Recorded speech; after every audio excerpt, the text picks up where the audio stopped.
Okay. Hello. Hi, everyone. Welcome to OB Healthy and the Doctor's Lounge. We're a group of physicians and we're here for two reasons. Two reasons. The number one reason is to improve the health of people of African descent. The second reason is to encourage young Black males to go into medicine because there's a problem at this particular point to get Black males to choose that career. So we're encouraging them that if they have an interest in science to go ahead because you can make it. You can be truly become a physician. Our webinar is every second Saturday of the month at 1 o'clock. And it's so easy to chime in. I know that those who are on at this particular point have already chimed in, but tell others that all you have to do is go to obhealthy.com, click the doctors tab and register and just open up and you will be able to ask your medical question. And that's the most important part of all of this. All righty. Prior webinars, if you're interested in our prior webinars, all you have to do is go to the website and hit either our YouTube channel or on that doctor's page. You will see a little camera and just tap that little camera. All of our prior webinars will come up on YouTube and you can check all of the different diagnoses that we've talked about or different medical problems that we've talked about over the years. All right. Remember to subscribe to the YouTube channel so that we can continue to bring this to you. I always say, don't be shy out there. If you have a medical question, please type it in because we're here to answer your medical questions. And even if it's not, and our topic today is podiatry, but even if it's not about podiatry or the foot, type it in anyway. Dr. Ali and I are going to start it off. The other docs, they sign on because, Saturdays are busy for all of us. So as the show goes on, the docs will sign on. But Dr. Ali and I, we will tackle any question. We were just going to do what we do. All righty. I'd like to thank OB Healthy for allowing us to bring this to you because without them, we truly could not do this. And the most important thing that I can say before we start is please do not change any aspect of your medical care until you consult your physician. Only your doctor, I truly mean this, only your personal doctor can take care of you from a medical standpoint. That's the best way to go. All right, I've gotten my spiel out of the way. What I'd like to do is, Dr. Ali, you want to introduce yourself? Hi, good morning from the West Coast. So my name is Dr. Mazhar Ali. I'm a gastroenterologist at Scripps Clinic in San Diego. And I've been working with Omar on this now for well over a year. It's been a great forum, a great group of colleagues that we get to have some nice discussion and happy to answer any questions as well from the audience. So thank you for having me. All righty, excellent, excellent. And now we have a special guest today, and Dr. Moore is a podiatrist, and I think this is the first time we've had a podiatrist on the show. And we're so glad that she took that time to say she's going to come on our webinar and just talk about what she does, because it's so important. I'll tell you the truth. I have very tender feet. I can't, when I buy a new pair of shoes, let me I almost want to get a size bigger because I don't like to break in new shoes. And it's just to me it's painful. But after wearing them on a couple days, they kind of ease out, and I'm fine. But those first couple days are rough. So maybe you can give me some hints on that one. But Dr. Moore, welcome, welcome. You know what I'd like? I'd like for you to just tell us who you are, where you come from, why you're doing podiatry, do you love what you do, that kind of stuff. So I'm going to let you open it up and let you tell us who you are, where you practice, and yeah, I'm going to shift it right on over to you. Okay, good afternoon, everybody. My name is Monel Moore. So let me see, I was born in Haiti, actually. I came in the state when I was 14. Now I'm 53. So I practically did my high school. I did my high school, college, New Jersey. When I came here, my parents were in Patterson. That's where my dad was working. And I am the oldest of 6 children from my dad's side. So I always wanted to become a doctor. That was my dream, even though I have to say in Haiti where there was no hope. Unfortunately, here people can dream and it might come true. It will come true, but in Haiti, the dream is just a dream. And being in this country gave me the opportunity to be who I am, to become who I am. If I was in Haiti, I don't even know right now what would have become of me.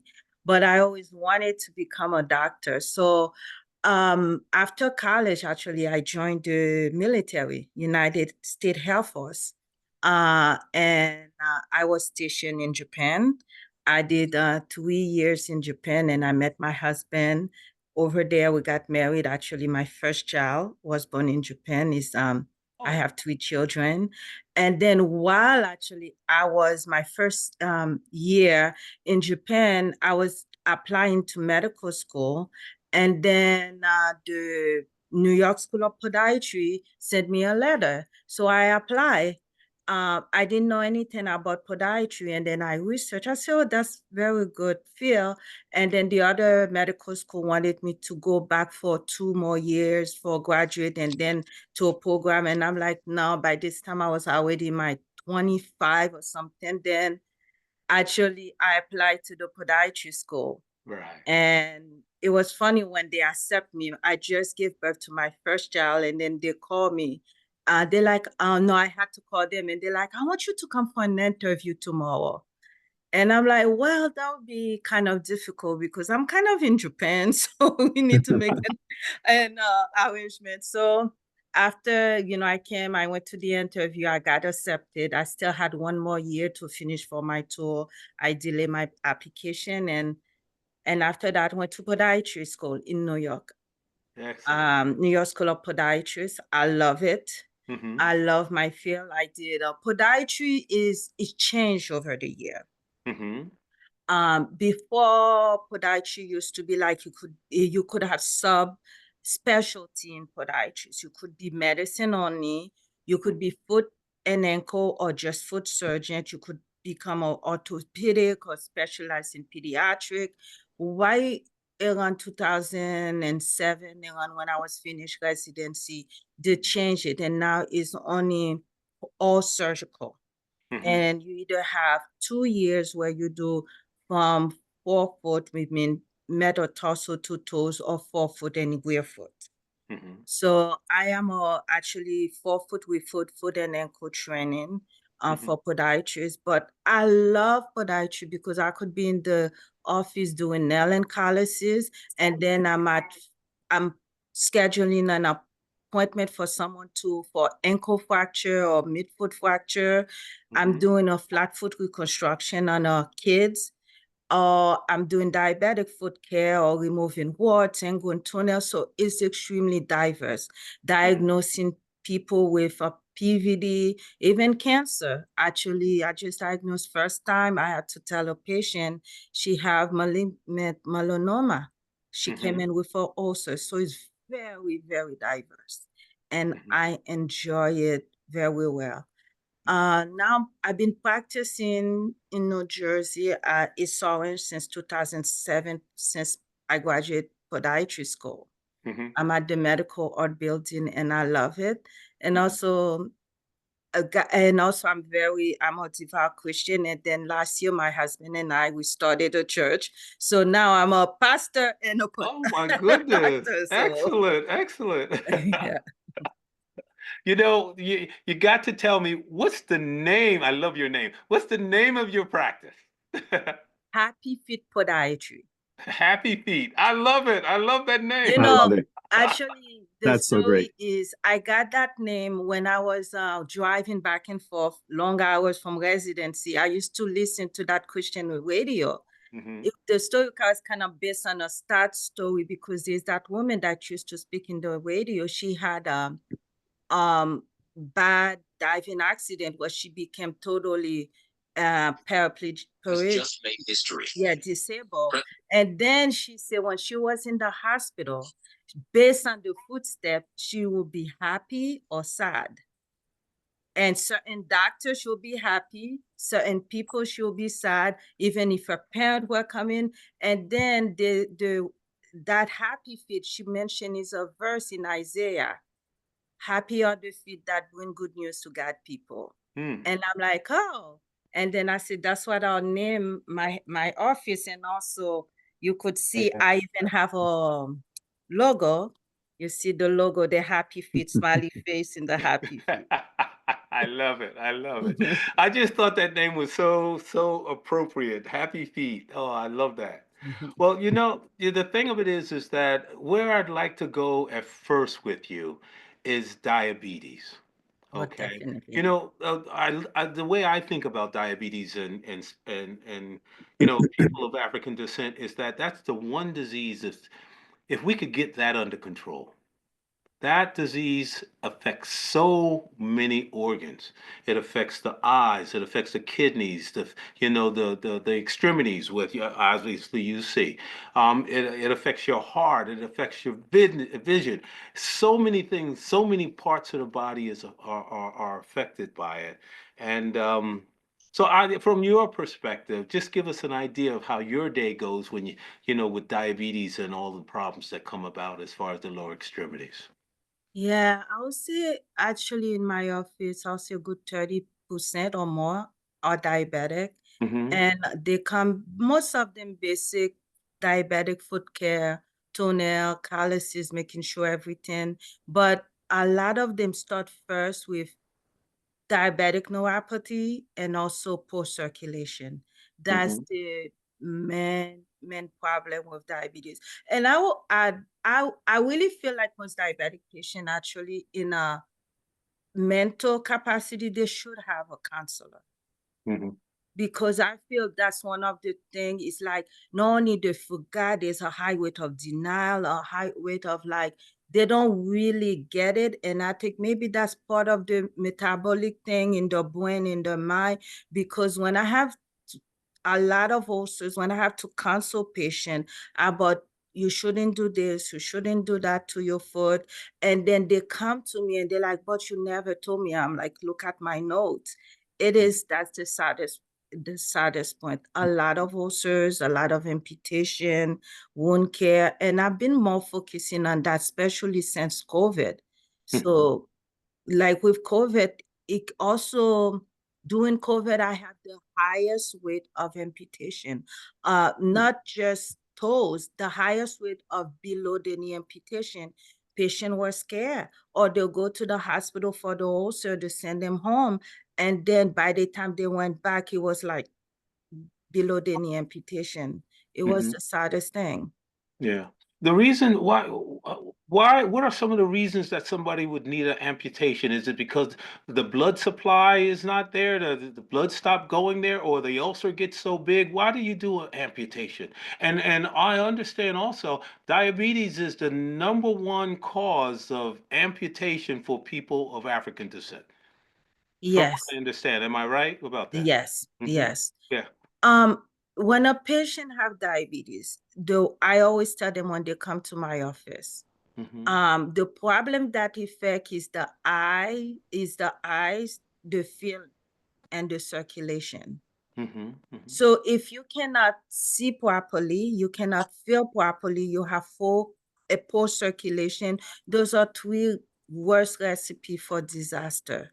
Hmm. Patient a lot of time had to start an ulcer. Ulcer, number one, a simple calluses or corn underfoot. When they have a corn under calluses, they try to shave it, or sometimes they don't like to shave it. They get it thicker and thicker. That's Hmm. when the ulcer starting from inside the callus. I tell them inside out. Hmm. And then now with poor circulation, they don't feel it. They don't see the dry blood, the drainage, and they cannot see it. And that's when then they develop a ulcer. Hmm. Or sometimes too, they have poor circulation. They come. One of the things I've been noticing, patients will come to the office, they'll have a ulcer, and they don't know, they didn't do anything, they didn't step on anything. It's because also when you have poor circulation, the place in your foot that get the more pressure will eventually develop an ulcer there. Mhm, mhm. Yeah, and one of the big things that you said, there's something called, I know from a physician's standpoint, we call it neuropathy, but you actually lose your feeling. So even though you have the ulcer, you got an open wound down there, it may be bleeding, it doesn't hurt. So if it doesn't hurt, you may not be aware how bad it is.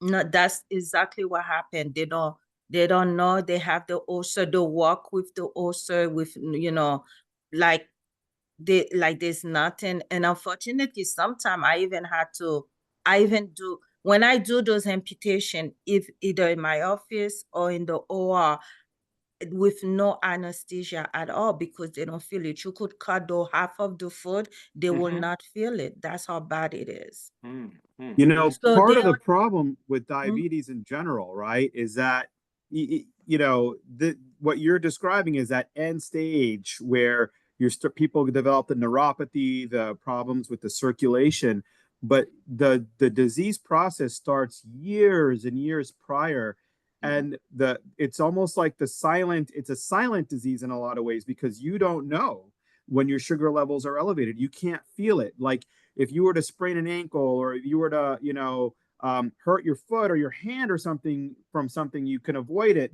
from doing that sort of activity because you feel that pain. But in diabetes, that makes it really hard because you can't feel when your sugars are elevated. There's no Right. sensation. You move on in your day-to-day life.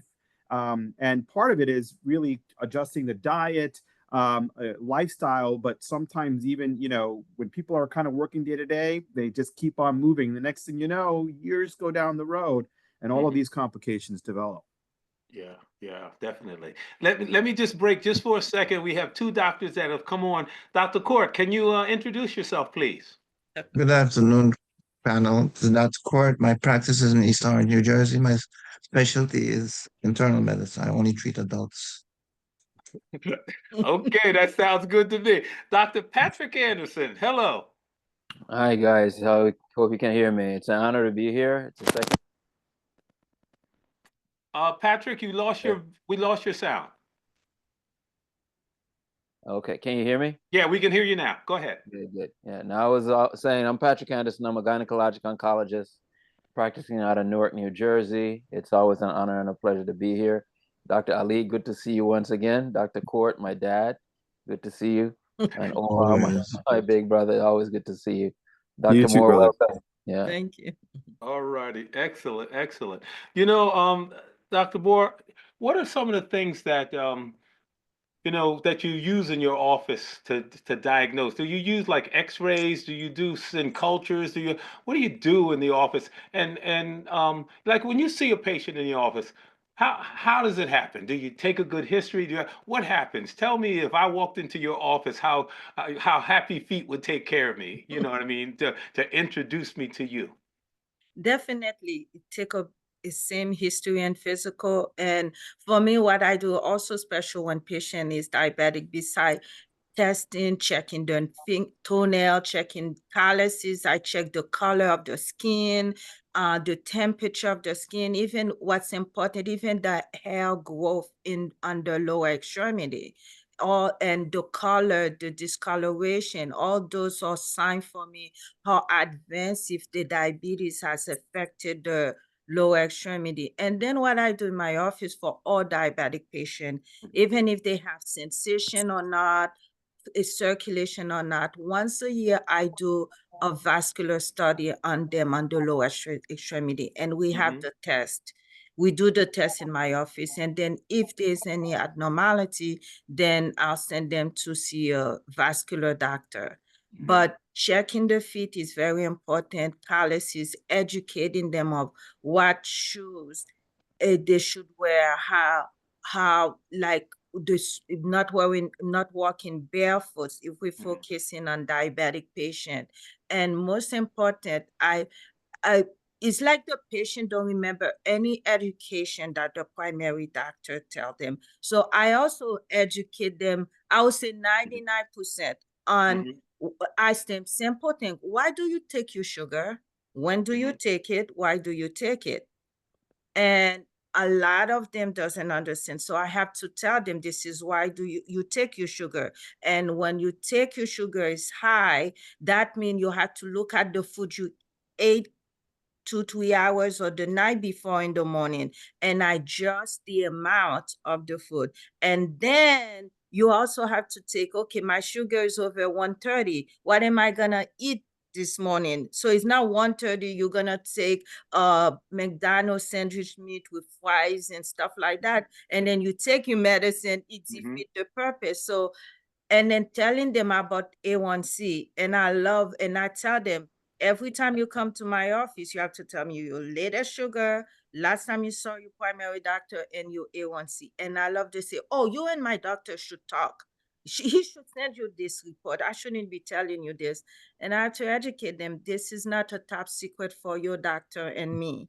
It is for you to know now how you control your sugar. So I have to force them to say it's coming from the from your primary doctor mouth to your ear, from your ear to my ear. So and then to educate them. And they're like, well, my doctor told me. I don't remember all those stuff. I still have patients 15 years later, they still doesn't know. Every time I'm explaining, they don't care. Right. Yeah. Well, I think we all experience that in some Yeah. form or fashion. Dr. Court, you And have your, oh, excuse me. Yes. I'm sorry, you had and I something else? do have x-rays in my office. I don't do blood work, but I have x-rays, I do cultures, I do nail cultures, I do wound cultures, and I have instruments. Sometimes I have to do debridement in my office, diabetic casting in my office. So I do have all those wound care supply and do wound care, even though now I spend all my wound care. I work at Beth Israel Hospital every Friday at the wound care center. So I send all my patients with ulcers at the hospital and I treat them there. Excellent. Dr. Court, your hand is up, please. Yes, it is.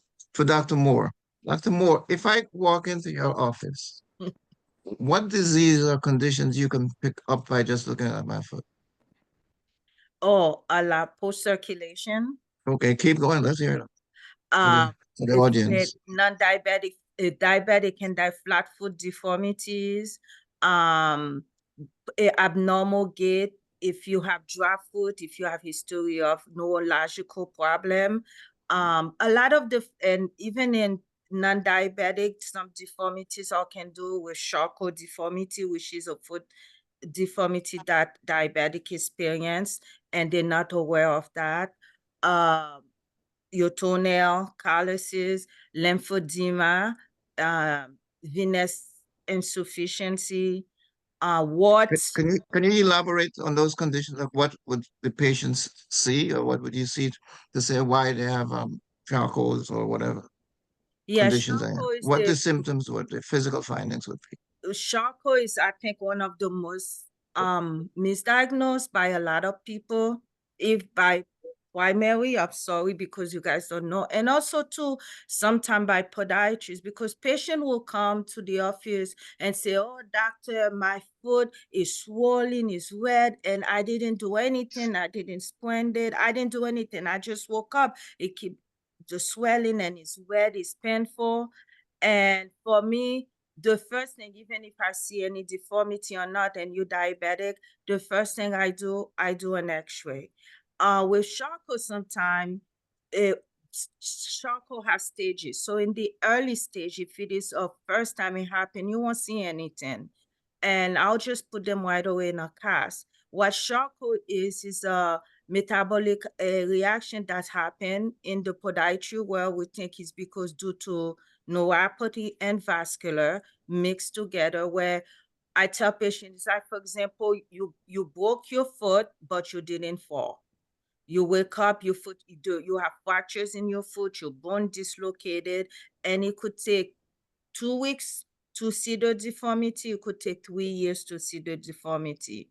So it depends on your activities, it depends on your sugar control, your A1C control. So that is very misdiagnosed. And the first thing I'll do on a patient like that, even if I see deformity or not, I put them on Uno boot on a soft cast, and then I'll offload the foot.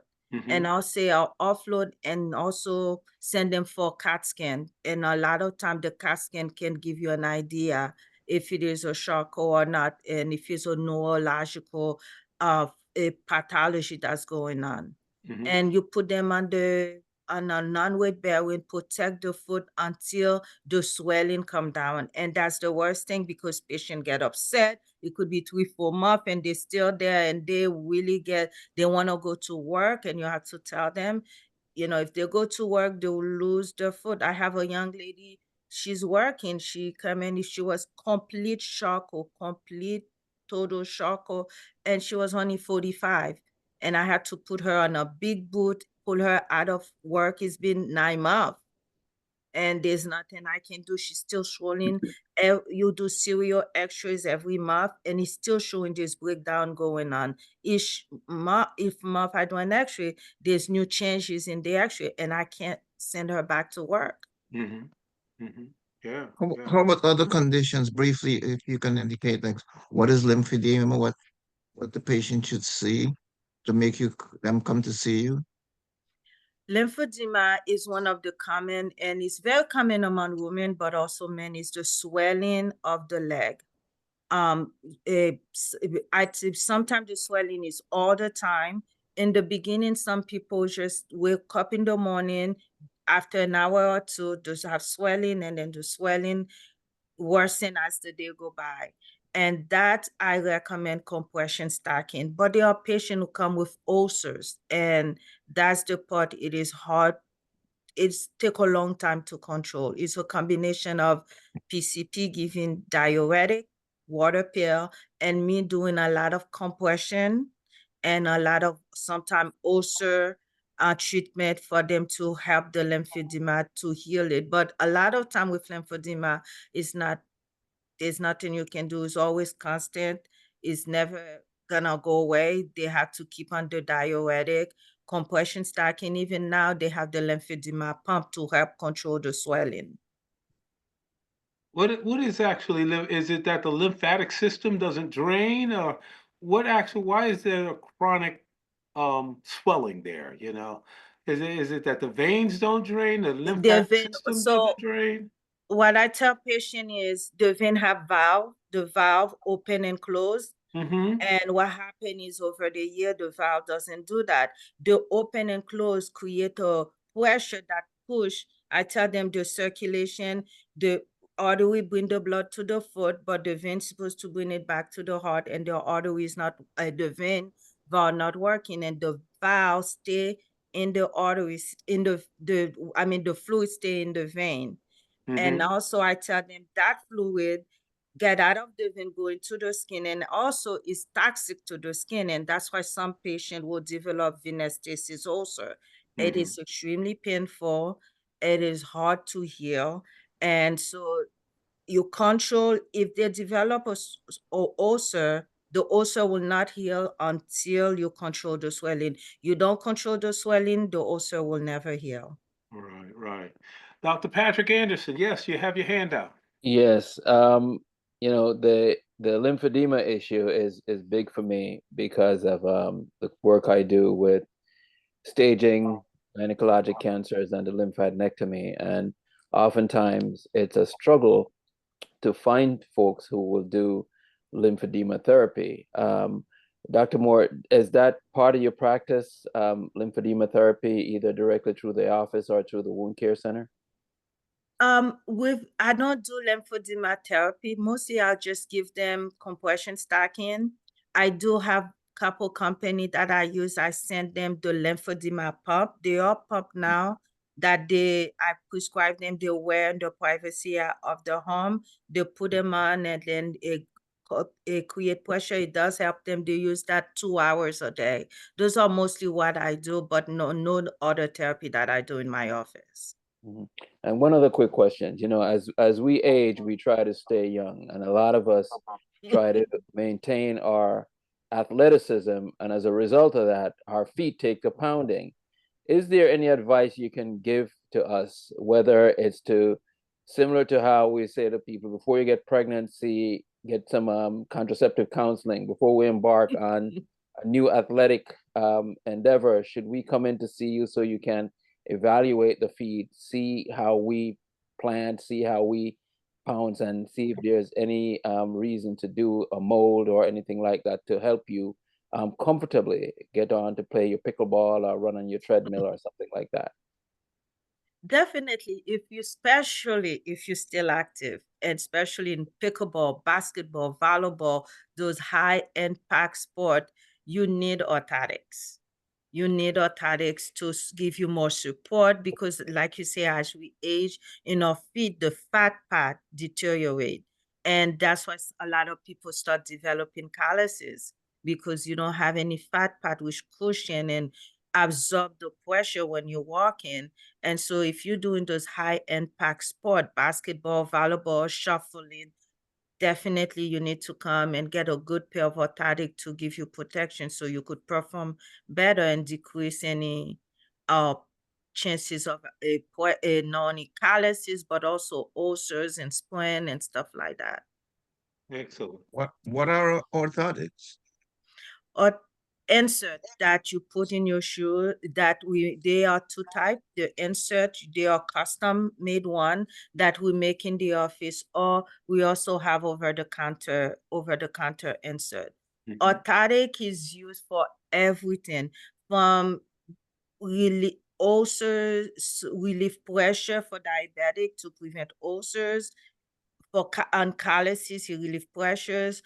For sport, people, any kind of sport, for flat foot, for shin splint, stabilizing an ankle, patient who have ankle instability. It is used everything, even for lymph, people have inequality in under legs, or even for back pain, for sciatica is used for everything. All righty, excellent. Now, I see that Dr. Jordan Garrison, number one. Jordan, can you introduce yourself, number one? And number two, I see you have your hand up. Sure. Jordan Garrison. I specialize in venous and vascular surgery, more on the venous side, and my office is in Hackensack, New Jersey. And podiatry and vascular surgery, we support one another and we work hand in hand. And a lot of my referrals come from the podiatrists. And so, I'm very thankful and grateful that you have had this session here so that we can hear primarily from the podiatrist.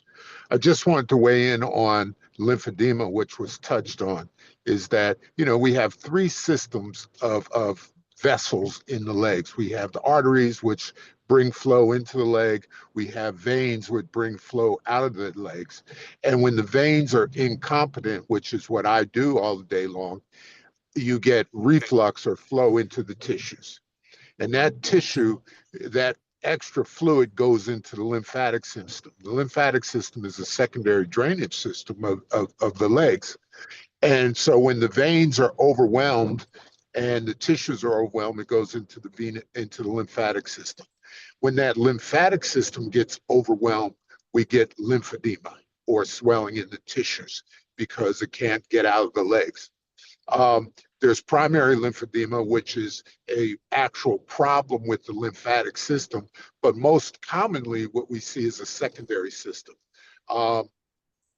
This secondary lymphedema can come from Dr. Athley with congestive heart failure. It could come from a gynecological blockage of the lymph nodes, from a cancer or a malignancy, or most commonly it's from the venous system that is just overwhelmed from reflux. So the treatment or the things that you're going to see is swelling in the legs. It can be minor, it can be intermittent, it can go long term, and you have just generalized swelling. The number one treatment for that is compression stockings. They should be medium compression, 20 to 30 millimeters of mercury. But at that point in time, they do need to have a venous duplex or an arterial Doppler to see if you can delineate whether it's a venous problem or arterial or a primary problem. Once that is done, then you can direct treatment, whether or not it be to cardiology, OBGYN, or to venous a doctor. So those are the things that we have to look at. The second thing, I have a couple of questions. One is more of a practical nature. Man, when these folks come in or patients come in and I have to look at their feet and they have these heaped up hardened nails that are green or black, and they have this type of I don't know, Swiss cheese under the toes. What does that cause from, and how do you prevent it, and how do you treat it? This That's is my question. this is athlete's feet, onychomycosis from fungus. And Right. number one, pedicure, especially uh, now men are doing pedicure. And I tell them, watch out, because it's not only with the instrument they use at the pedicure, it's also imagine where you put your feet. Someone came with that foot and then they they don't clean it properly. Remember, fungus has spores, so it is hard to keep for those spores to explode, so you could kill the fungus. So that's why is transferring from pedicure, walking barefoot. Even like I was in meeting, even when you go to certain hotel. If person come in with the fungus, walking with that type of foot on the carpet barefoot and is not properly clean, you're gonna have it. Or trying new shoes. And the So person have fungus, it take a long time. That's why we're supposed to wear socks when we try new shoes. Actually, 70% of the population is susceptible to have onychomycosis. That's how prevalent it is. So So when we get these people that come in with these nails that look like they've gone through 20 miles of hard road, that this is not something that just happened acutely. It's been oh there for a no, long period of time. long period of time. How do you treat these people, and what's the expected outcome for that? So there are two treatment. Both are non-surgical.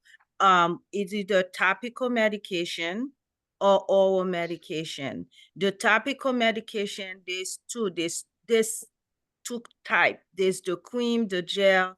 Those can take forever. Could take years to heal. There's one that's like a liquid. There's two of them called Jublia or Caradan. Those work good. They might take a year or maybe more, but much faster. The other topic is extremely expensive. You're having a copay between $40 to $70, but it's a drug. When it first came out of the market, it was like almost $2,000. And now sometimes even $500. I don't know. I always ask the web, is that for cancer drug or something? Why they make it so expensive? And that is hard. A lot of insurance don't pay for it, especially Medicare and Medicaid don't pay for it. And the other medication I use a lot is the Lamisil. Lamisil is very good. It's a 3-month regimen. You will get by the end of the 3 months between 80 to 90% success with by 3 months, but it stay in your system for another 3 months. So by the end, you'll have a good success rate, but there's a catch. Patient is effect number one place is the liver. So you have to be careful. If you don't check the patient liver level every month, and he end up having sensitivity to liver, it could cause irreversible liver damage.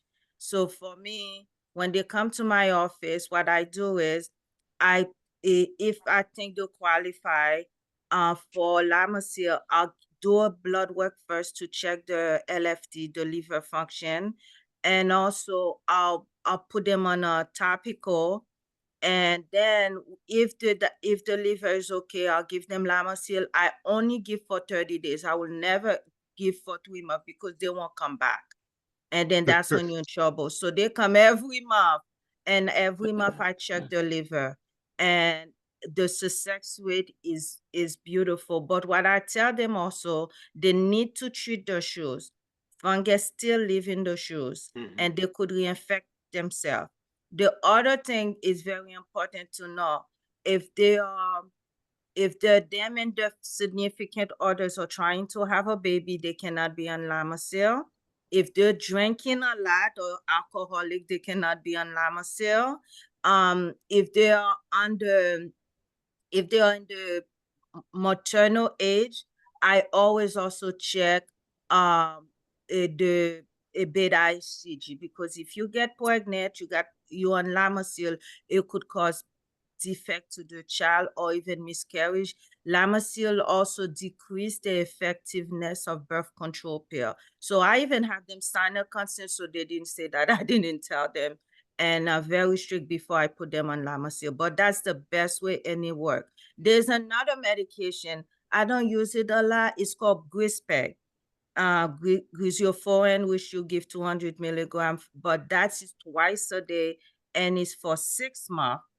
It does work. You don't have to check the liver level, but I still do. When I put patient, I'll put more diabetic patient on that because of the kidneys. I don't want to stress with the kidneys and then with Lamisil, and I prefer that for diabetic. Thank you. My second question, and thank you for that discussion. My second question, what exactly, people come in and say, I have flat feet. What is flat feet? What's the implication and how do you treat it if necessary? For an adult, you already have flat feet, it's not bothering you, or if it bother you, orthotics. It's just that your arch, you don't have any arch. You practically, when you stand up, the whole bottom of your foot is touching the ground. That's the more layman term I could explain with flat feet. The people that's more patient that more candidate for treatment is children. And it's good that you mentioned that. Number one, most parents will see the child even doing when they first started to walk, 1, 2 years old, they'll see that the child, the foot is turned out and the the foot is sticking out. They will know that. And I always recommend a pediatrician because that's the biggest mistake pediatrician make. They tell the parent, oh, they'll go out of it. 85% do go out of it, but there's 15, 20% who doesn't go out of it. The pediatrician cannot differentiate who will go out of it or not.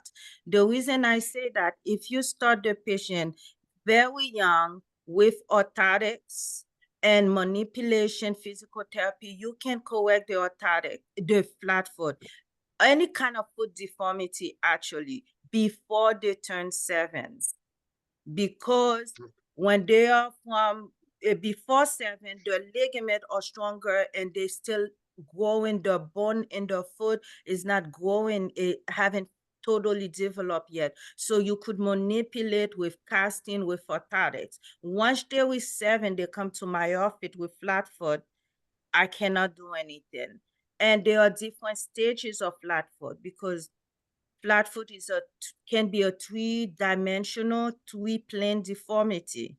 So it depends if they just have straight flat foot, the foot is straight, then just orthotic is they're having pain. There are those the foot turn in and out, and those are the ones that will need surgery. Patient come in my office, I will tell the parent, he's okay, don't need surgery. And I will tell the parent, he's gonna need surgery. And we have to wait until they're like 10, 11, 12, and then we'll do surgery. Whatever I do, the orthotic will not do anything for them. I tell them orthotic is like a glasses with flat foot or any foot deformity. You wear them, it work. When you take them off, it doesn't work. Do you need a new pair of glasses every year? Yeah. Does glasses correct your vision? No. Does your eyes get worse as you come back? Yes. So that's how orthotics are. Excellent. Thank you. Thank you. Yeah. Appreciate that. Dr. Patrick Anderson, please. Yes, Dr. Moore, could you talk a little bit about plantar fasciitis? Sometimes in the mornings when I get up, I put my feet down and I'm wondering, if there's nails under the carpet. Can you talk about the causes, how we can help to treat this? What do you recommend? Plantar fasciitis, one of the most common foot problem for working people is under the foot. Practically, plantar fasciitis means inflammation of the plantar fascia. And plantar fasciitis, I explain to patients, part of the plantar fascia is actually coming from the Achilles tendon.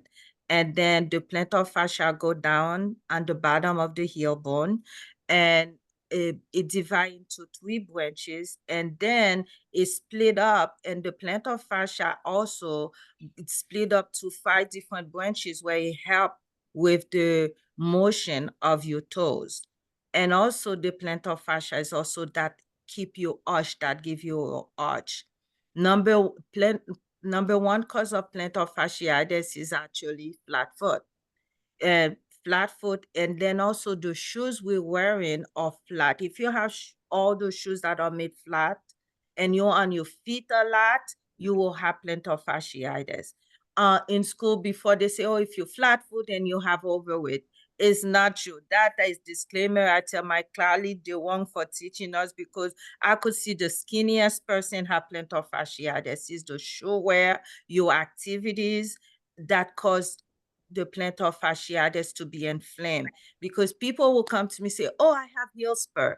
Heel spur for me is tell me how long you have plantar fasciitis. Like patient come to my office, they say, oh, this been only hurting me for 2 days, and I see a huge heel spur. You've been having this problem. I always ask them, you have this problem for years. Then you notice maybe sometime you have pain and then it go away. It's been going on for 2, 3 years. They're like, yeah. And this time it just don't want to go away.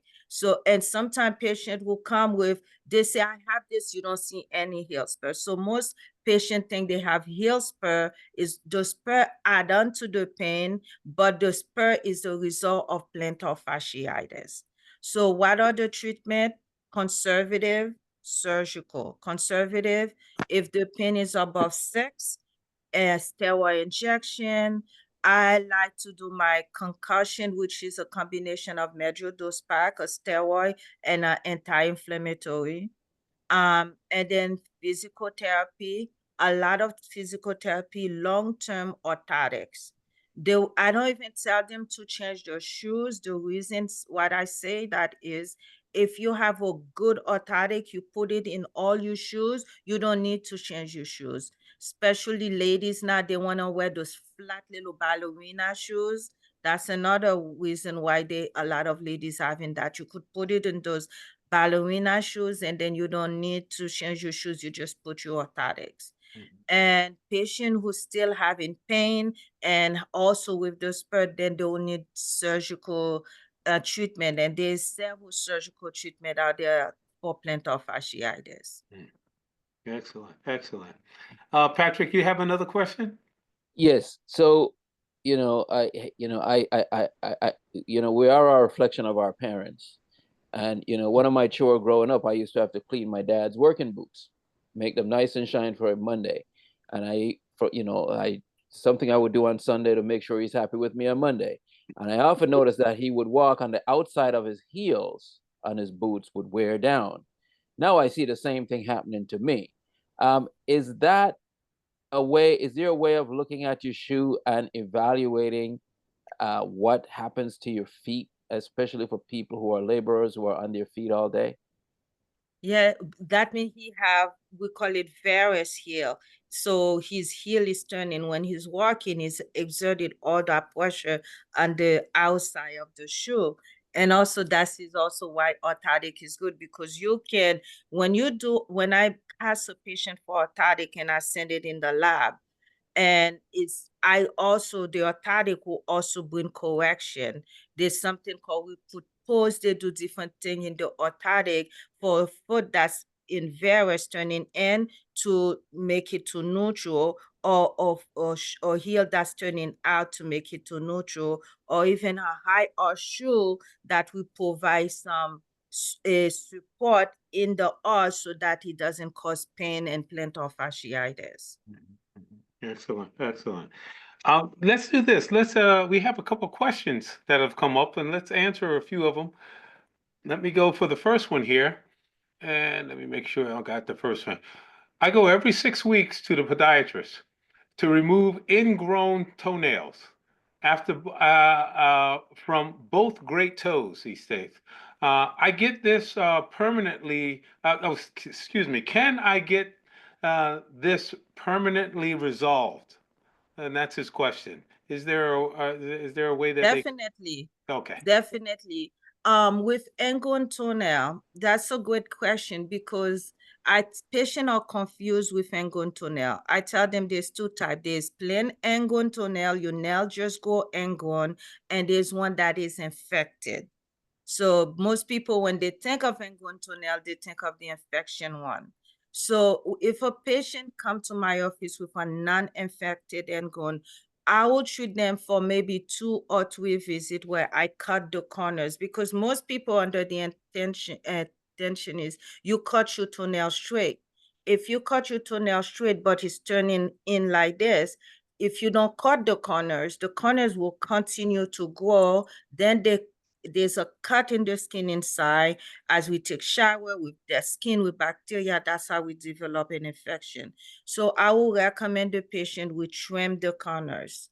Now, if it's not bad, you could do that, and they're going on pedicure all the time, I'll say, okay, if you want to do it, just cut the side. But if it is something that's painful when I'm trimming, cutting, we call it slant back, cutting the side. If the patient always in pain and it's painful to do, I'll tell the patient, I'm not a torture doctor. You need to remove the corners. You don't need to remove the whole nail. You have to remove both sides. And it is, we do it in office. You do have to numb the toe, and there's a chemical we use. The one I use is phenol, and you use at the nail, you use the corner and the nail roots, and you burn the corners of the roots so that the corners won't go back anymore, but the nail will still grow. It's not 100%. I always tell patient, and there are chances, about 5% chance some patient go back again, the nail still go back. And there's another procedure that I do in the office. If we occur again, that I go now to the root and I remove a piece of the root so that part doesn't grow anymore. Now, as far as a diabetic is concerned, would you use that therapy for a diabetic that has a diabetic toe? I will be careful. A diabetic with poor circulation, no way. Because I'm not sure with the status of the circulation, I'll do a circulation test first. The reason I say that is a painful procedure. You have to use lidocaine. Lidocaine is a vasodilator, but also a rebound vasoconstrictor. Right. So if a patient has So tell them, yeah, those are big terms, big terms. Yeah, that Can you tell us what lidocaine open up, vasodilation and vasoconstrictor is? lidocaine open up and the arteries, and then it constrict the arteries. And then if you have small vessel disease, like you have poor circulation, it will constrict that artery. Then by putting the lidocaine with the poor circulation, the patient will develop gangrene, and then now you at cause of patient developing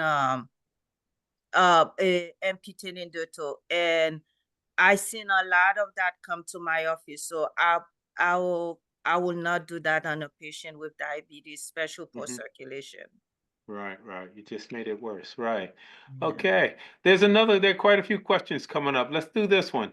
Let's see. Toe surgery is needed for a big toe problem.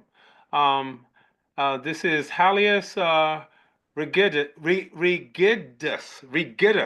I got it out. Please discuss the toe replacement. Please discuss toe joint replacement versus toe joint fusion with this particular problem. Can you pronounce that for me? Oh, Hallux rigidus. Yeah, okay, you got it. Yeah, practically what it means is arthritis of the big toe joint. Okay. And there's different stages.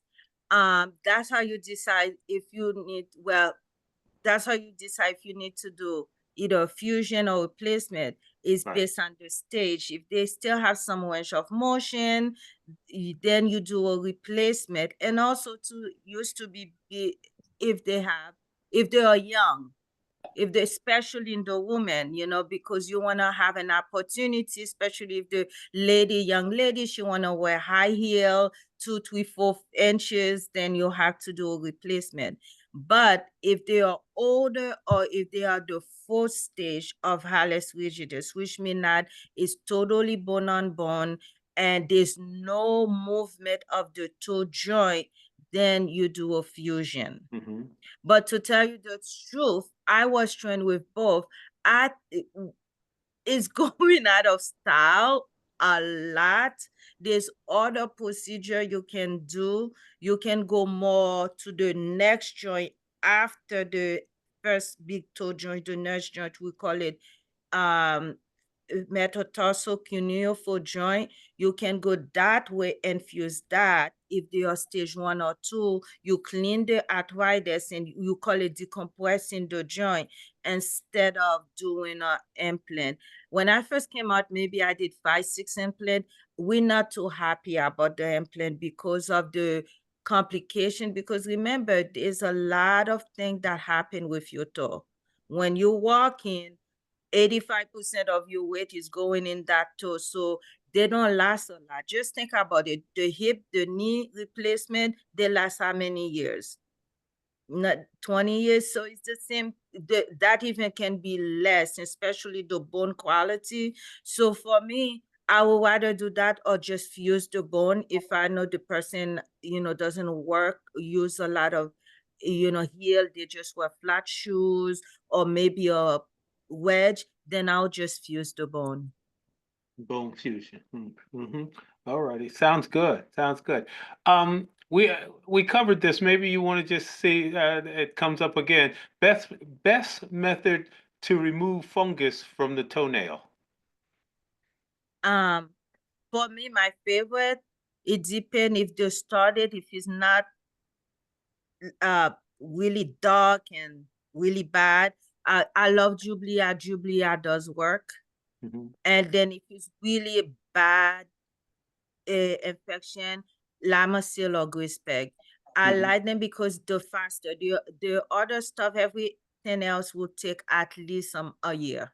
Mm-hmm. Yeah. And then also they do come to my office. I debride them every 2-3 months to kind of remove some of the fungal load. But Lamisil is the best. Mm-hmm. Mm-hmm. Okay. Excellent. Patrick, you have your hand up again. Yes, this may be a loaded question, Dr. Moore, but if you could help us understand this, are there conditions of the feet that contributes to sleep disturbances? Not that I know of. No. I know there's restless leg syndrome, Patrick, but I don't know if that has anything to do with the feet itself. No, restless is nerve or stuff like that. But since you say you are GYN oncology, with chemotherapy, chemotherapy bring neuropathy. A lot of patients with chemotherapy have neuropathy underfoot, and also onychomycosis. You see the patient, the toenail turn really black. It's not the same blackness as you see in a fungal, like really a true kind of like drug induced fungus, but it does dryness of the feet. Sometimes the skin peel and raw and painful. And I treat a lot of patients with chemotherapy with that. There are medication you can give for that. Yeah, you're absolutely right. There is with certain chemotherapy agents such as the anthracyclines like doxorubicin, you can get a plantar or a palmar, the hands and feet erythroplasia with desquamation of the skin to the point where it's very difficult to handle surfaces that are either very hot, very cold, and are subject to infection. Not just fungal, but also bacteria. And when you compound that with the way we treat patients with combination therapy, there are agents that you get neuropathy from one and, skin changes from the other. And sometimes they don't sense the pain or the discomfort until, an infection is actually gone bad. So it's interesting you say that. One of my practices with my oncology patients, and when I'm with the residents, I make the patients take off their socks. And I said, why are you looking at the feet? Well, I do it for a couple of reasons. One, circulation, especially when I'm evaluating patients prior to surgery.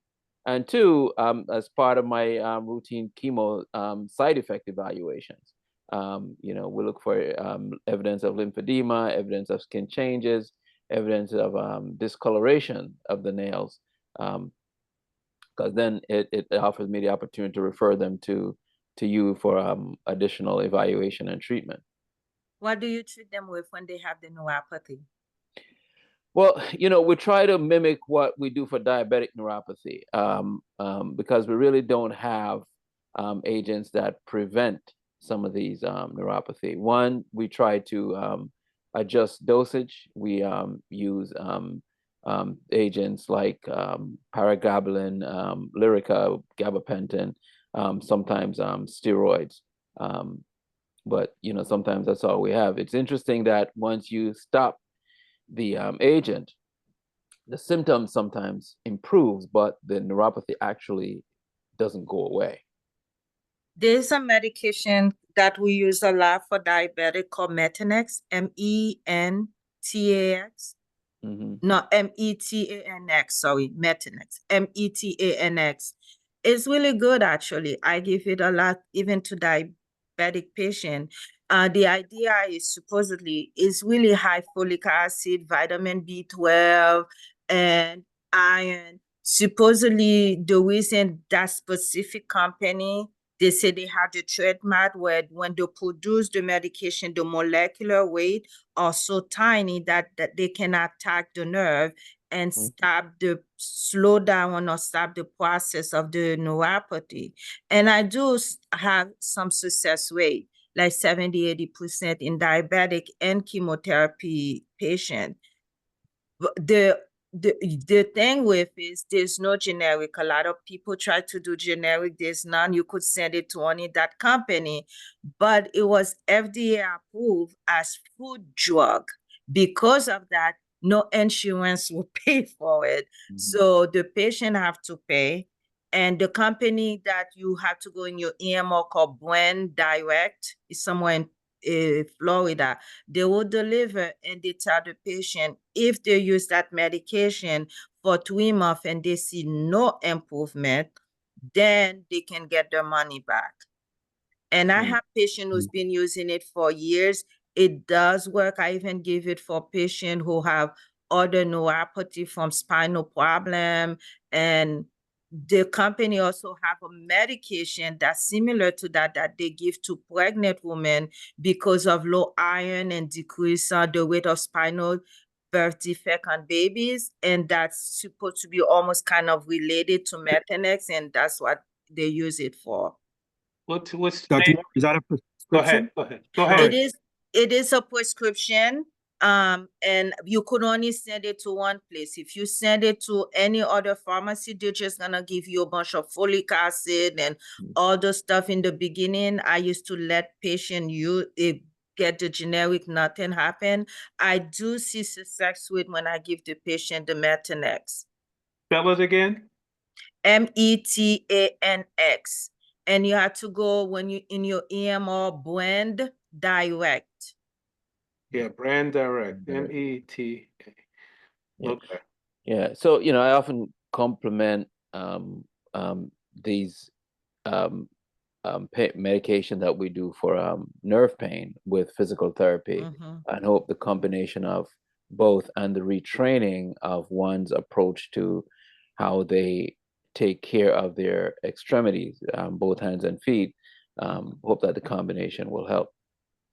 And you know what I also do for my patient also that I learned from a Jamaican podiatrist. When I went to Jamaica, I visited a podiatrist for the pain and neuropathy. She was telling me there's nobody in Jamaica, even Haiti, can afford Lyrica Methanex. So she gave me a recipe. I call it my home neuropathy recipe. It's practically patient get orange peel, the dried orange peel, and they get ginger. They slice the ginger and put the sliced ginger and orange peel in a pitcher and pour hot boiling water. And they let it sit for 2 hours. After 2 hours, they they pour whatever temperature water they want to drink, and they drink that every day. And that's supposed to be for the pain. And she tell me in Jamaica, when I visit her clinic, those patients decrease the pain a lot. And I give it to my patient actually before Lyrica and all those, and amitriptyline, gabapentin, I'll give them that because my husband used to have MS. He doesn't have it anymore. God healed him, but he used to have MS. He was put on Lyrica, 50 milligram once a day. He couldn't function.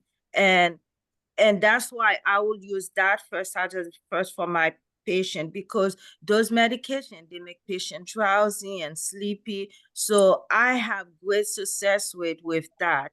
Then, and they don't feel drowsy. After I tell them give it about 2-3 months to use that. And the important is they have to make sure that the orange peel is dry. If they don't dry it, it won't work. I don't know why. And with Methanex, I'll give them the two together. So you dry the orange peel? Yeah, they have to peel the orange, dry the peel, and then after that, they put it in a pitcher with the ginger, and they pour hot boiling water and let it sit for 2 hours. Then that will be the beverage throughout the day. Every day they drink that. Okay. All righty. Good. Interesting. All righty. As you see, I'm writing this down. I love that. I love that. All righty. So let's take our halftime break here. Let me get my act together on this side. Okay. First thing I'd like to do is everybody please reintroduce yourself, starting with Dr. Moore. Please reintroduce yourself. Who are you? Monel Moore, I am from Haiti. I was born in Haiti. I came here when I was 14 years old. I am a veteran from the United States Air Force, and I have an podiatry office in East Orange. Excellent. That's called Happy Feet. Yes. I love that name. I love that name. Dr. Ali, please. Hi, my name is Mazer Ali. I'm a gastroenterologist at Scripps Clinic in San Diego, California. Excellent. Dr. Court, please. My name is Dr. Court. I'm from Guyana. My specialty is internal medicine. All righty. And Dr. I'm sorry. Go ahead. End up, Dr. Court. I'm sorry. I cut you off. I was just telling him I'm an American citizen. Yes, sir. Dr. Patrick Anderson, go ahead, brother. Yes, Patrick Anderson, gynecologic oncologist. I work out of Newark, New Jersey, primarily out of Newark, Beth Israel. All righty, excellent. And Dr. Jordan Garrison. Jordan, do you have your hand up or your foot up on the screen there? Leave me alone, Omar. Okay.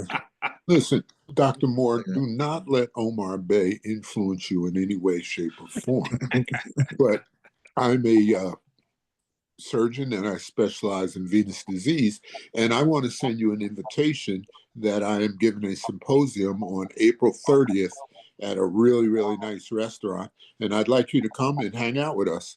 And, you can probably add some insights to the things that we do. So I look forward. I'll get your address and I'll send you the invite. Okay? Yes. Thank you. Excellent. You're welcome. Excellent.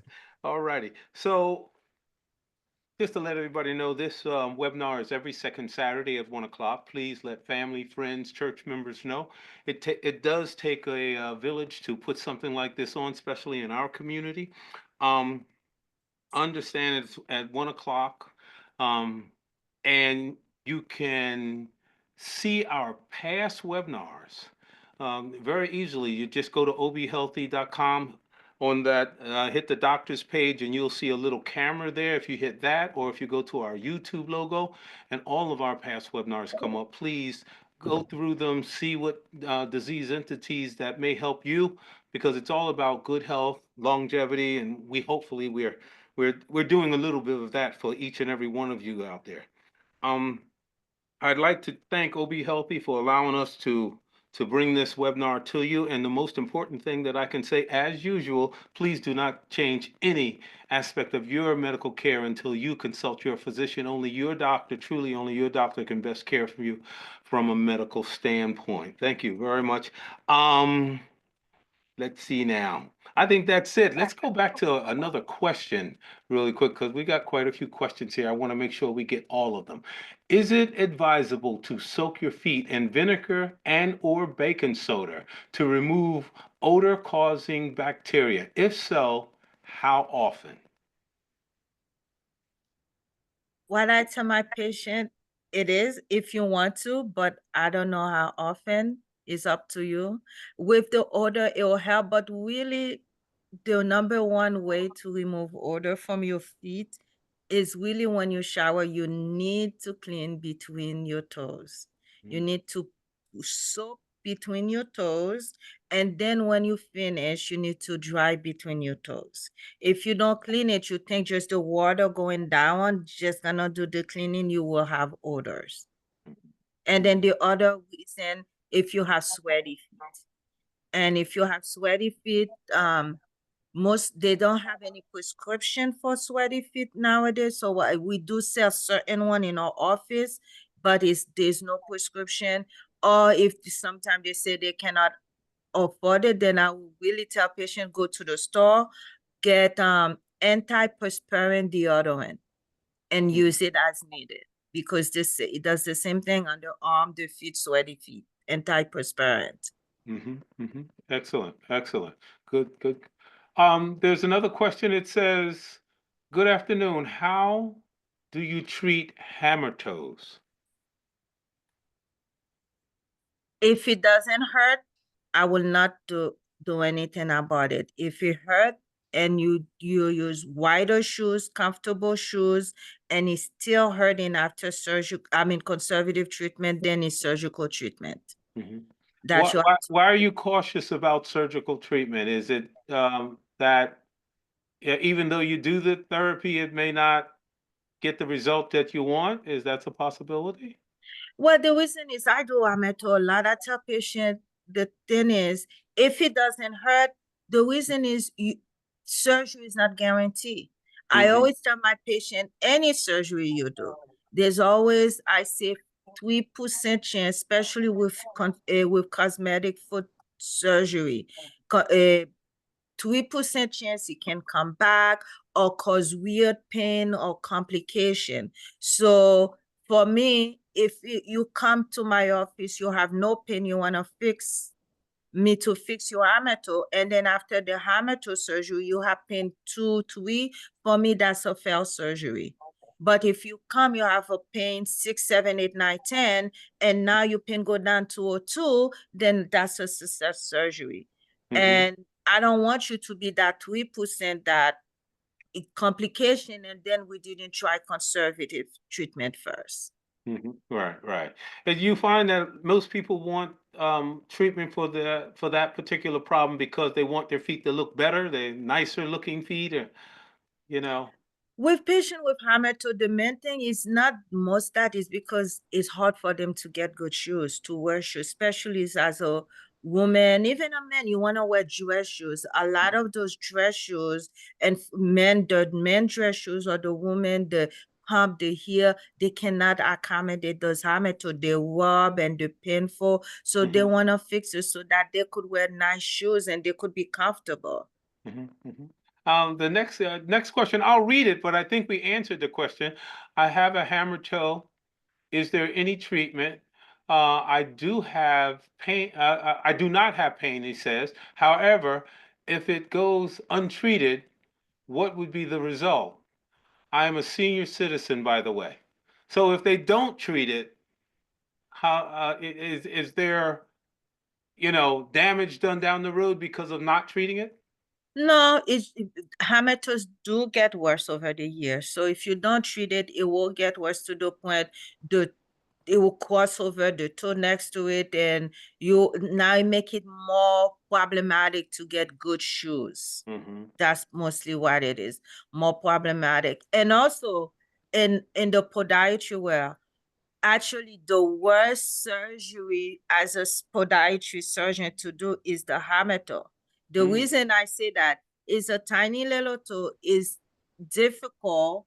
It's not really that difficult to do, is the outcome, because the post-op recovery, the toes swell up. I call them sausages digit. They swell up a lot, and then the recurrent is sometimes high, because what happens is most people hammer toe, they still want to wear the same pointy shoes and they push the toe, and then it can come back. And then if they have a bunion, the bunion doesn't hurt, and so you want to fix the hammer toe. The hammer toe look good, but the bunion over the year get worse, and then it also cause the hammer toe to come back. And the hammer toe is the one patient always criticize. Why is my toe still swollen? Swelling lasts for years, sometimes up to 24 months after any type of surgery. Not big swelling, but swelling enough that you notice, the patient notice, especially at the end of the day, and where they're frustrated about it. Excellent. Dr. Court, you have a question, please? Was wondering, what's the difference between a hammer toe and an overriding toe? The hammer toe, your toe is like this. Or overriding toe can be a hammer toe and a toe. Overriding toe a lot, if you have a bunion, the bunion pushing, and then so what happens is the bunion is pushing, either the toe is on top of the bunion, or on top of the big toe, or on the bottom, or sometimes the toe can be on top of the next to it. That's what overriding is like this, where the hammer toe is bent. And actually, we call it hammer toe. This is an hammer toe because we have three joint. That's a hammer toe. And then sometimes the toe turn like this. The tip of the toe curl, we call it like that. That's sorry. That's we call it the tip is curl. We say that's a mallet toe. And when they turn like that, that's a claw toe. So there are people who have either one or all of them. Oh, I thought you were going to say something, Dr. Court. All right. The thing of it is that there were certain things that I wanted to get to. Sports injuries. What sports injuries do you see with maybe our kids or guys out that, the weekend basketball player or football player or soccer players? What sports injuries do you find out there and that we should be aware of, and how can we prevent it for some of these people? Number one, ankle sprain. Big ankle sprain. And what I tell my patient is, once you have ankle sprain, can be I tell them as bad as an ankle fracture.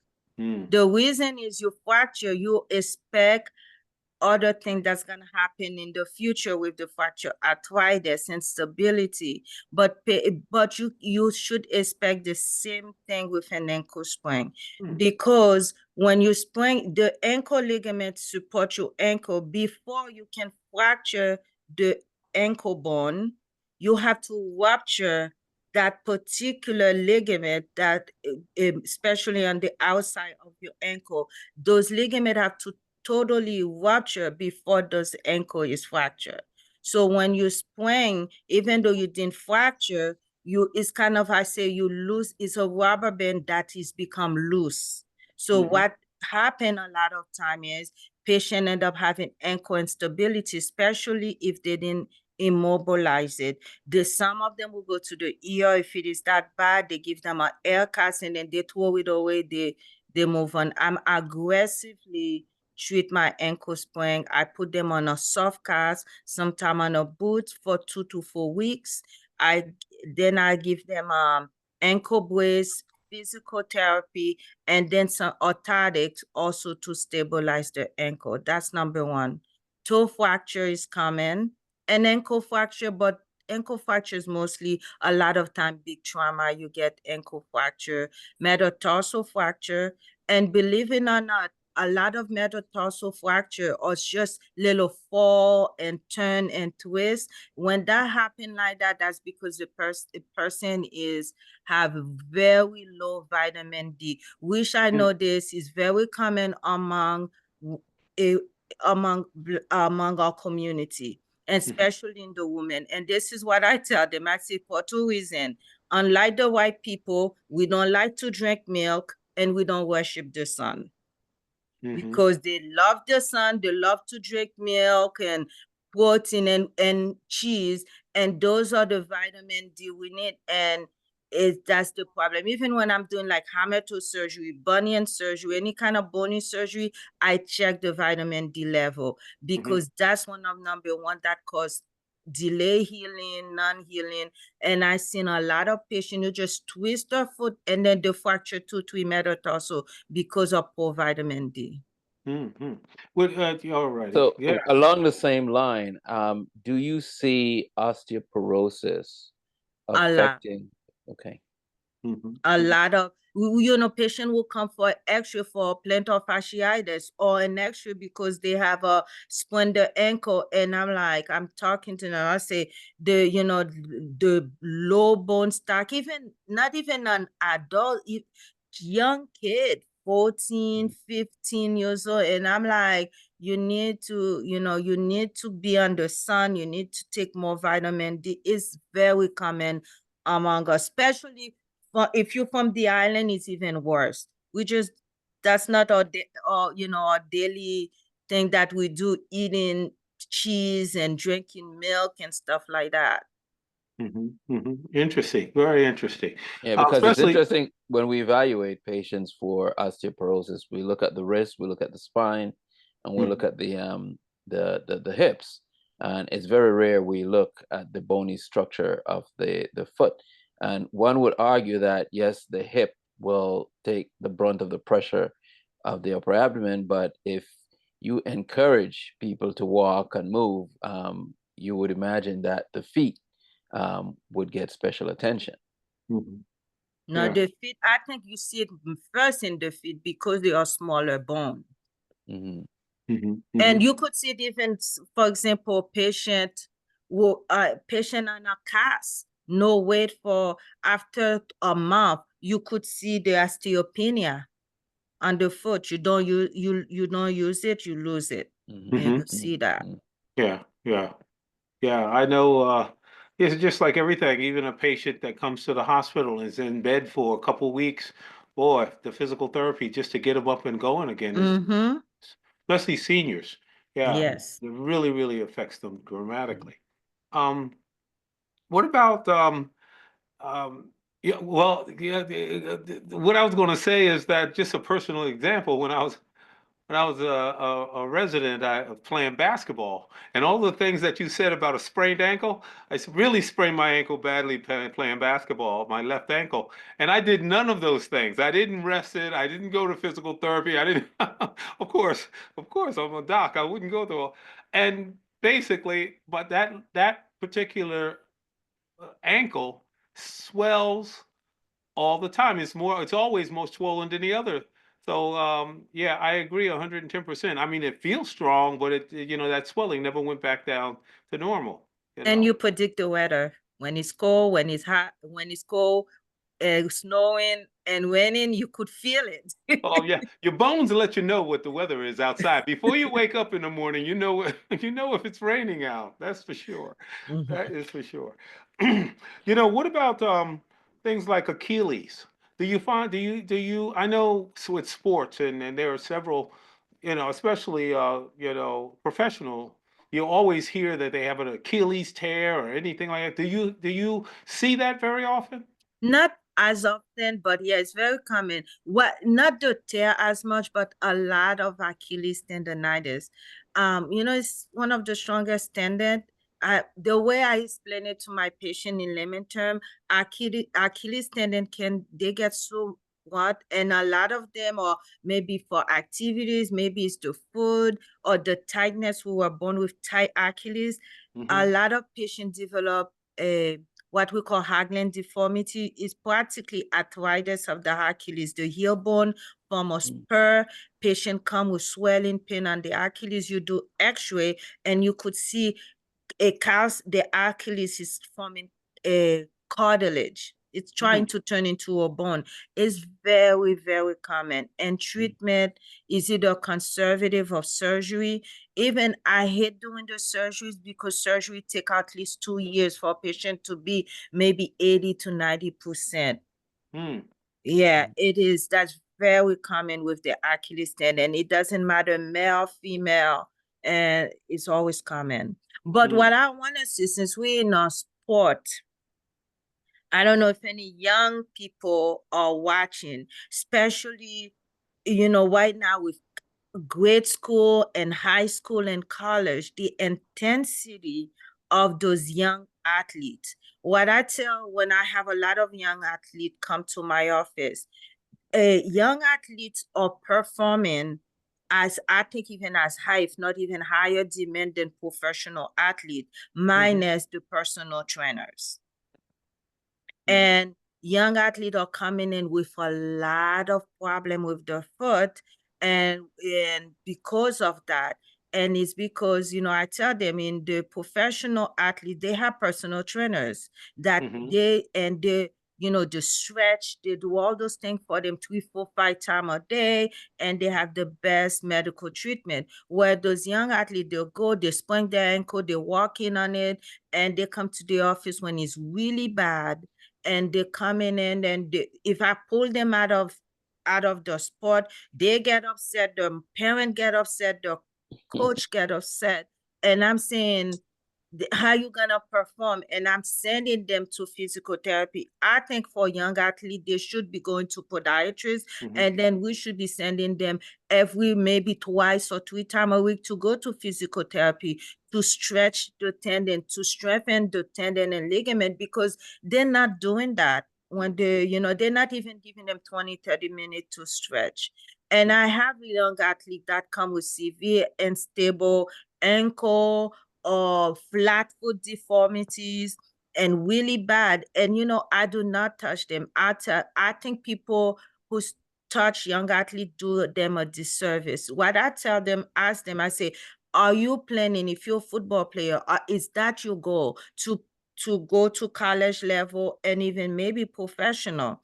And if they say yes, I say, I will not touch you surgically.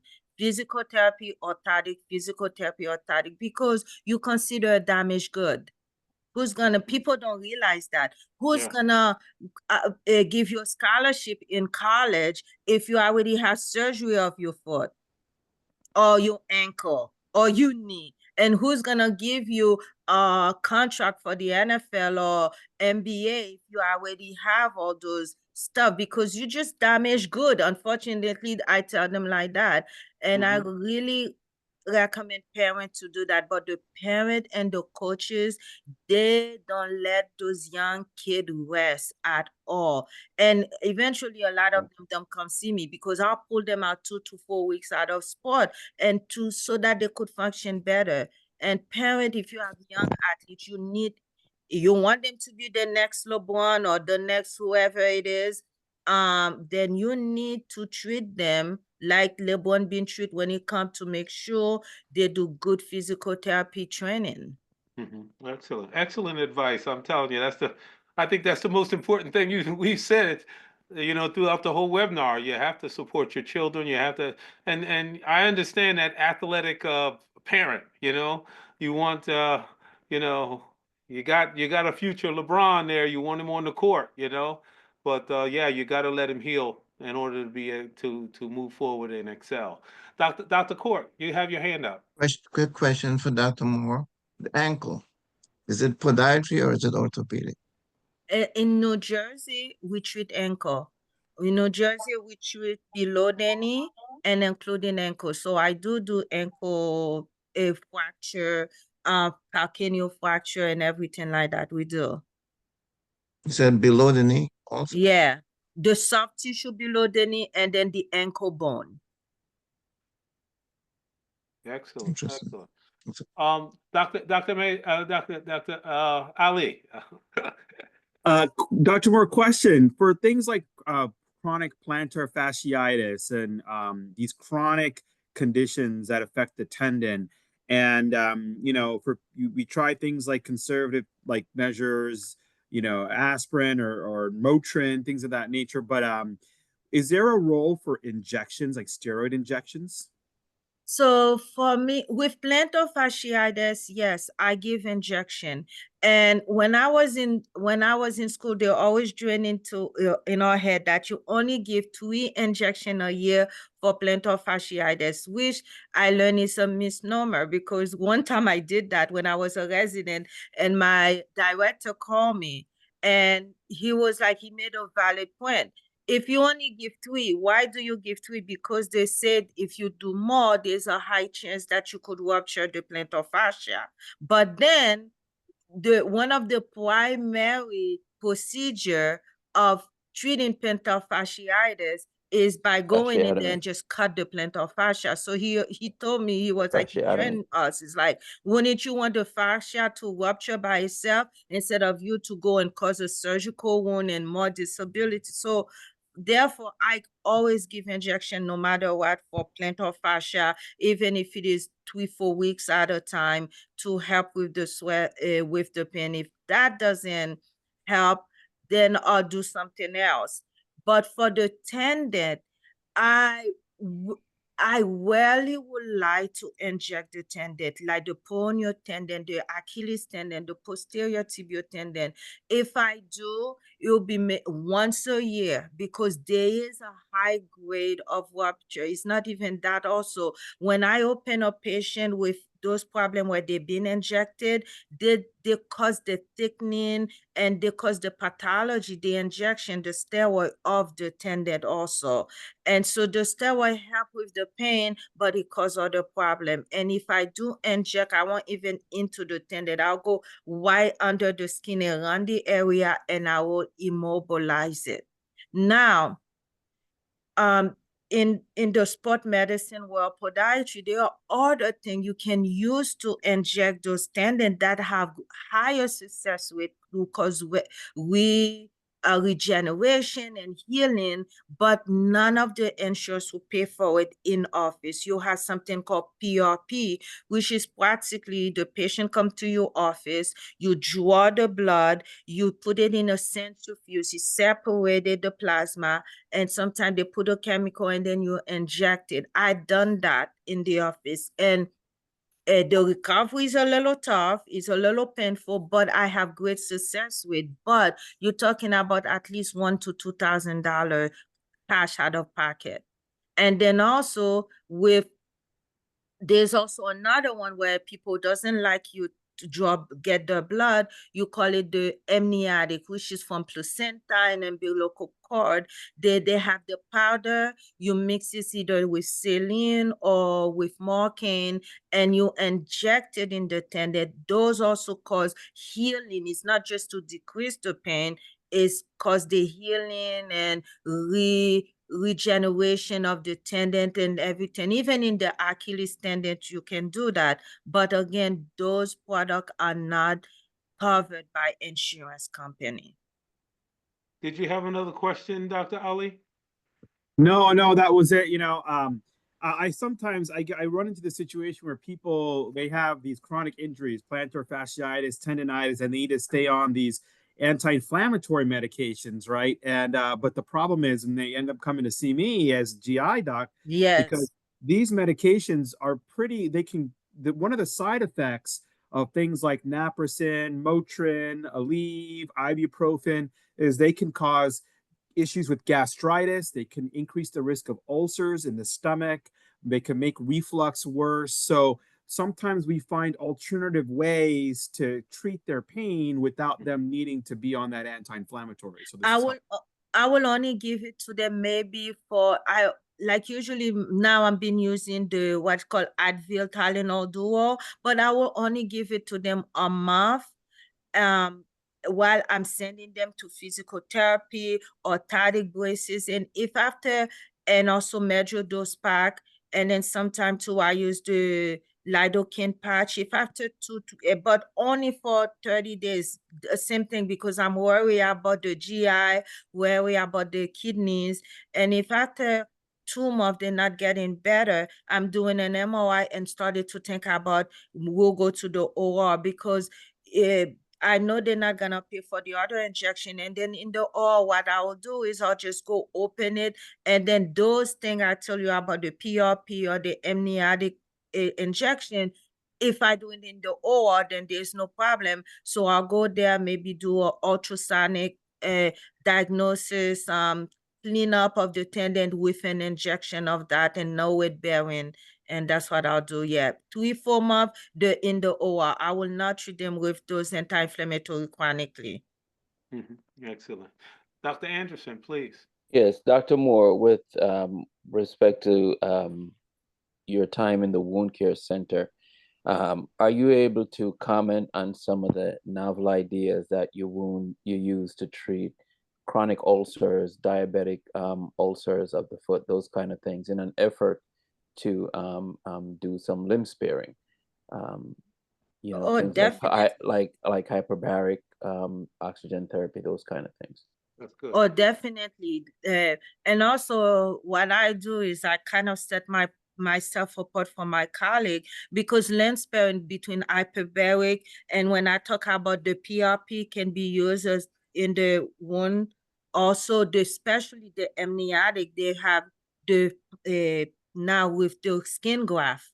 And I do that a lot. But what I separate myself, a patient will come to the office with a infection or osteomyelitis of the toe of the bone in the foot. So for some people, the moment the bone is infected, they want to amputate.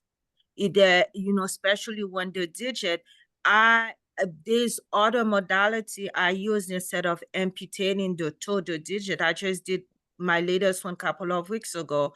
A patient, she have osteomyelitis of the proximal phalanx, but he had great skin. The skin looked great.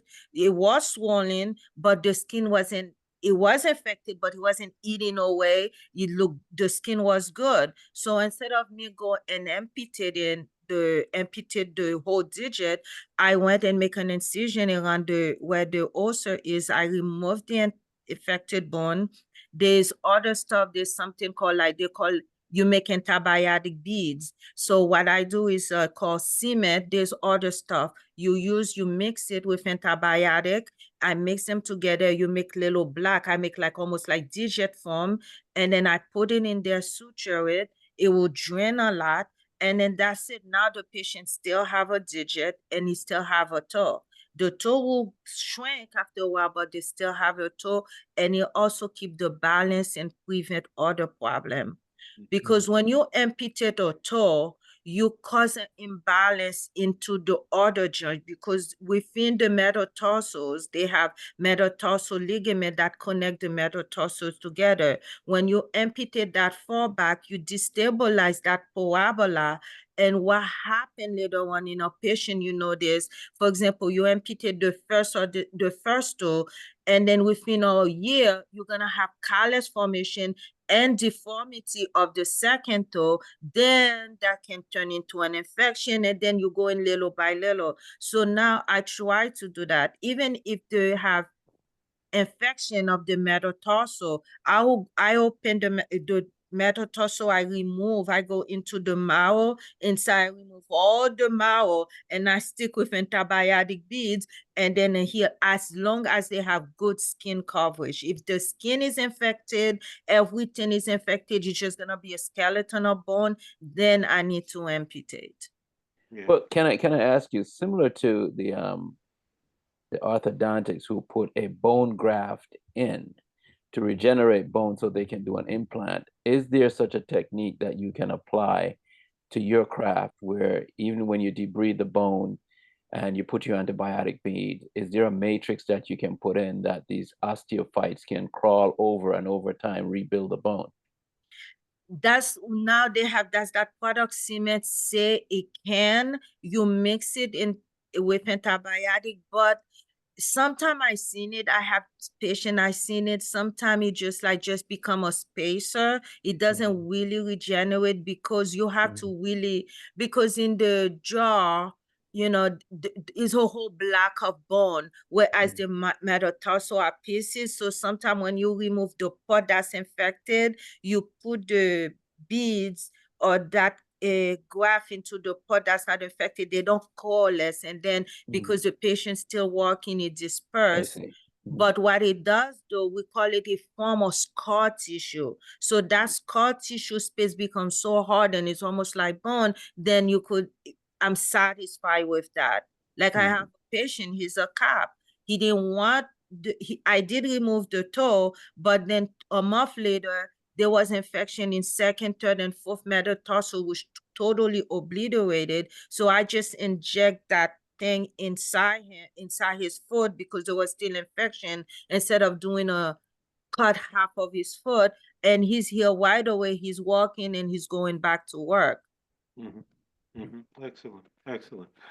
We have two more questions here. One of them is, and I'll read it. Thanks a lot. Uh, um, Useful information. I enjoyed your topic. When I miss the sessions, it says I go to the YouTube. So thank you very much for going to the YouTube, checking out the other topics, and just please spread the word. The next one is there such a thing as fallen archers? What causes it, if so? Yes, there is such a thing as falling arches. Number one cause is as if you had an arch fall. Number one cause on a non-diabetic patient is due to posterior tibia, that tendon on the inside of your foot. The posterior tibia is the second most strongest bone. Not only the posterior tibia help you arch because it's supporting the talus, but also the posterior tibia also keep your foot straight. So you have two tendons, the posterior tibia pulling your foot in. There's another tendon called peroneal brevis tendon pulling it out. They both tug a wall, and then they keep your foot straight. So if your posterior tibia not only rupture, but eventually we have in our world, sport medicine is a whole clinical classification for that. So what happens is patient will come, they say the foot hurt on that side, and they can't even stand on their tiptoe. They're having a problem with the posterior tibia. And then this is what happened gradually. It could take months and years. Not only the arch fall out, then your foot turn in and your toes turn out. And that's called posterior tibial dysfunction. And then treat it like if it is the stages, and if it is painful, tender, no deformity, orthotic, injection, braces. As the deformity go, then you're talking about, are you gonna repair the tendon in an early stage, or in a late stage? It's not even repair the tendon, because now as the foot turning cause arthritis to the joint, now you're talking about fusing all the bone in your foot, in the back of your foot, to keep the foot straight, not falling arch anymore. Boy, And then in a diabetic patient, number one cause will be Charcot, because what Charcot is, it for your arch fall, destroy the bone, and then your foot turn and everything. Boy. So the surgeries for these is pretty significant surgery. Oh, very significant risk and deformity. And also, we have patients, me and Dr. could have mutual patients. Sometimes it depends what they do. Some patient, I have to tell them, if I know the patient is a working person, have responsibility, and I have to tell the patient, you might not come back to work. You have a mortgage, you have kids to raise, and if, especially a lot of patients from the West Indies, the women, they like doing housekeeping, they're moving around. I have to say, you need to ask hospital to have a sitting job, because the recovery, you're not the same. Your pain is a 10, and my success is that your pain might be a 2 and a 3. That means if it's a 2 and a 3, you still cannot do the same job you're doing on your foot 24 hours, like CNA, lift up people and cleaning people. You need a sitting down job. Yeah, I understand. Patrick, Dr. Moore, this speaks so much to the importance of collaboration, right? And we travel a lot, Dr. Ali, I mean, just the group in general, and we do these mission trips. And, we see the social implication of chronic illnesses. And there are certain things we take for granted, and we see colleagues who are often quick to do the quick thing, the amputation. We see, even in my specialty, how much are you willing to push someone who's considered at the end of their disease process? Because we know in our specialty, we see afflictions happening to younger and younger patients as vocations change. And I just applaud you for even starting to address the issue of Right. digit sparing procedures in people who are laborers. We often don't see cops as laborers, but guess what? If he doesn't have his total balance, he can't chase down a joker down the street. So I do applaud you for exercising some of these modalities that are available to you. They, from your part, are time consuming and often expensive. And I hate to say, sometimes some of your efforts, you often, I know you personally take financial hits for some of your endeavors. So this is where we need to go in this environment when it comes to taking care of people in our community, because the research and the development that goes into some of these therapeutics are often unseen by the people who are making policy decisions. Yep, it's You true. know, we have cancer therapeutics now, Omar, and we talk about this recently. Immunotherapy drugs that, when you go back, this research has been going on for decades, and finally we see the light and we see the clinical successes. And I talk to you, I talk to some of your other colleagues like Dr. Brem and Mike Farr. These guys are helping me with some of my cancer patients. It's not issues in the digits, but in other parts of the body with non-healing ulcers.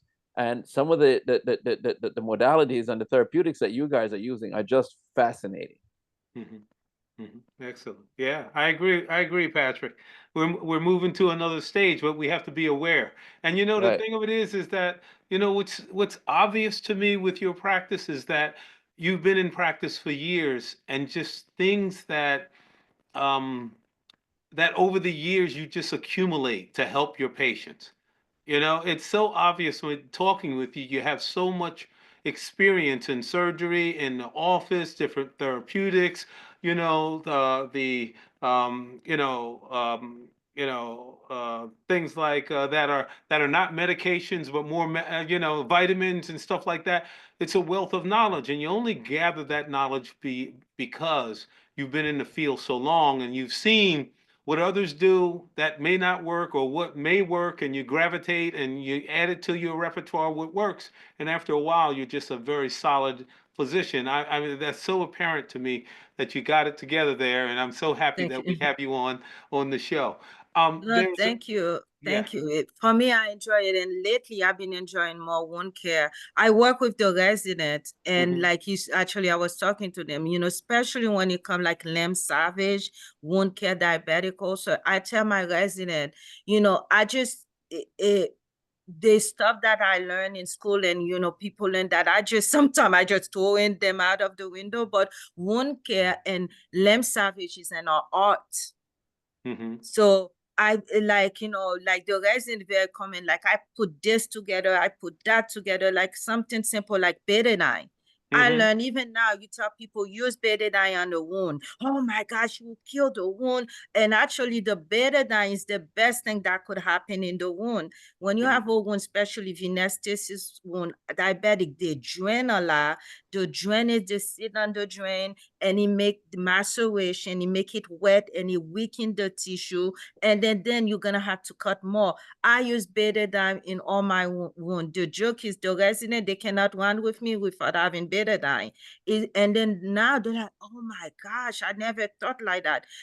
I try to be out of the box, a lot of stuff, and I try to I mix product together. I'm like, because I want to find a way to heal the patient, and you have to.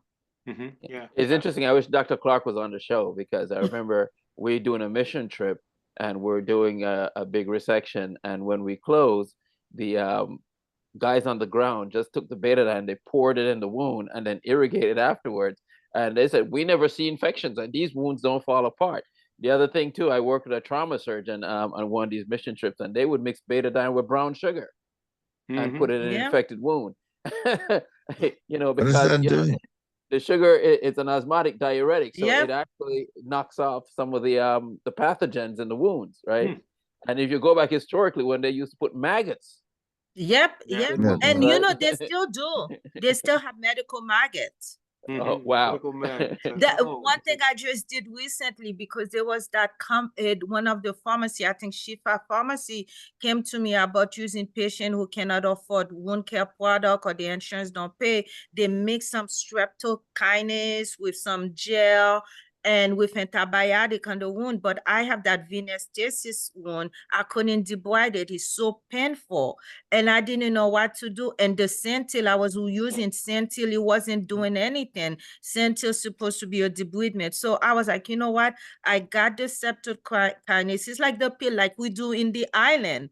Just like what do they do in the island when we have an ulcer? They get the capsule, they open it, they put on the wound, and that's how the wound was here. I put it on the patient wound. Within 2 weeks, he already have 80% of the debridement by itself.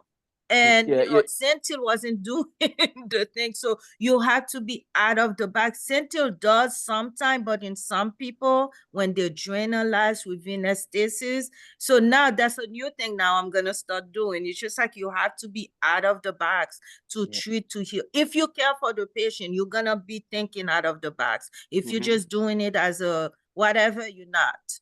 Right, right. Oh boy.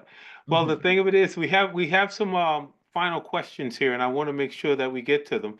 And you're impressing the group out there. Yeah, let me read the next question. I read on your website that there are many improvements, less invasive methods for bunion removal uh, with much faster recover. Can you discuss? So did they go to your website? I don't know. I don't think so. No, All not right, but no. the Good thing of it section, is, boy. maybe I misread it. But the thing of it is, they're talking about bunion removal, and there may be other ways. Let's see, much faster Uh recovery times with bunion removal. oh, I mean, like there are a lot of new procedures. Hmm. It have to be surgery. Nothing conservative will fix the bunion. It Hmm. have Had to to be remove the bone. procedure.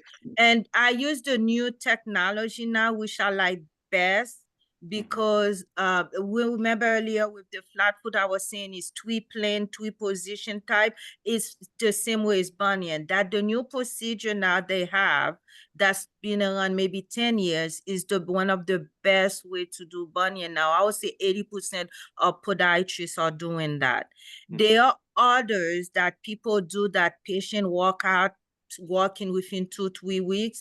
There are times that I wanna be the cutting edge, but there are times I'm like, I don't like that cutting edge. There's one called like the mini invasive bunion surgery. It's supposed to be a cutting edge. I do not like the outcome of what's happening. That's me, because that's the bone. You move it this way, your bone is like that, is holding on by two big screws. For me, that the look in the x-ray is a nightmare, and I don't want that. I'm still going to open up everything, but still use the other new cutting edge that's much better. Hmm. Excellent, excellent. The other other question: are you taking new patients, Dr. Moore? Yes, I Yes. am. All righty. So you have actually, while we answer, give us your address. Just give everyone your address right now, so that if they want, 310. and your phone number, just in case they want to call. Dr. Cole, 310 310 Central Central. Avenue, No, very slowly so they can write it down.